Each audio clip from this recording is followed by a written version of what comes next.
Apa kalian pernah kepikiran kalau sosok yang kita takuti selama ini ternyata bukan sumber teror yang sebenarnya? Sundel Bolong dikenal sebagai arwah penuh dendam. Tapi bagaimana kalau dia sebenarnya korban? Dan yang lebih mengerikan, mungkin cerita yang kita dengar selama ini tidak sesuai fakta. Di banyak cerita rakyat Indonesia, Sundel Bolong selalu digambarkan sebagai sosok perempuan menyeramkan, rambut panjang, gaun putih, dan lubang besar di punggungnya. Tapi sedikit yang benar-benar membahas bagaimana dia menjadi seperti itu. Konon, dia bukanlah hantu sejak awal. Dia adalah perempuan biasa, hidup, punya harapan, mungkin juga punya seseorang yang dia cintai. Sampai suatu malam, semuanya berubah. Dalam beberapa versi cerita, dia menjadi korban kekerasan, dikhianati, dipaksa, bahkan kehilangan nyawanya dalam kondisi yang tidak wajar. Dan yang paling tragis, tubuhnya diperlakukan tidak layak setelah kematian. Lubang di punggung itu bukan sekadar ciri khas, tapi simbol dari luka yang bahkan tidak diberi kesempatan untuk sembuh.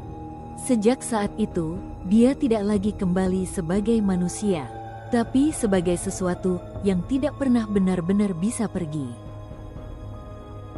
Seiring waktu, cerita tentang Sundel Bolong mulai berubah. Dia tidak lagi dilihat sebagai korban, tapi sebagai ancaman.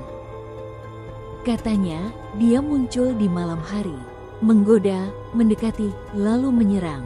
Banyak cerita yang bilang, pria yang melihatnya akan dipancing, sampai akhirnya menyadari bahwa wanita di depannya bukan manusia.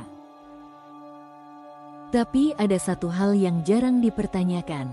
Kenapa targetnya selalu laki-laki? Apakah ini benar-benar teror tanpa alasan, atau justru bentuk balas dendam? Beberapa orang percaya bahwa Sundel Bolong tidak menyerang sembarangan. Dia muncul hanya kepada mereka yang memiliki niat buruk, atau mereka yang mengingatkannya pada masa lalunya. Jika itu benar, maka yang selama ini kita anggap monster, mungkin hanya seseorang yang terluka terlalu dalam.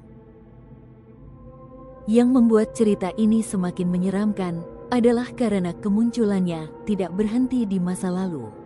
Bahkan sampai sekarang, masih ada yang mengaku melihatnya. Di jalanan sepi, di pinggir hutan, atau bahkan di dekat pemukiman.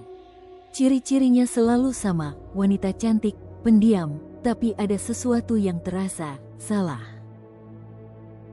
Sampai akhirnya, saat dia berbalik, semuanya berubah. Ada juga cerita tentang orang yang merasa diikuti setelah melihatnya. Bukan langsung diserang, tapi seperti dia mengawasi. Seolah-olah memilih siapa yang pantas dan siapa yang tidak. Dan yang lebih mengganggu, tidak semua yang melihatnya mengalami hal buruk. Seakan-akan dia masih punya pilihan. Jadi sekarang pertanyaannya, apakah Sundel Bolong benar-benar makhluk jahat?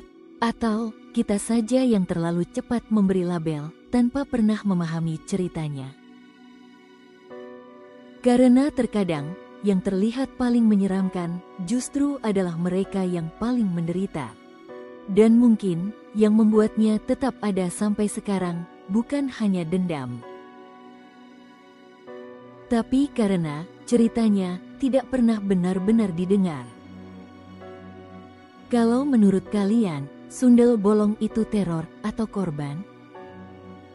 Tulis di komentar. Dan kalau kalian punya pengalaman atau cerita serupa, mungkin itu akan jadi cerita berikutnya.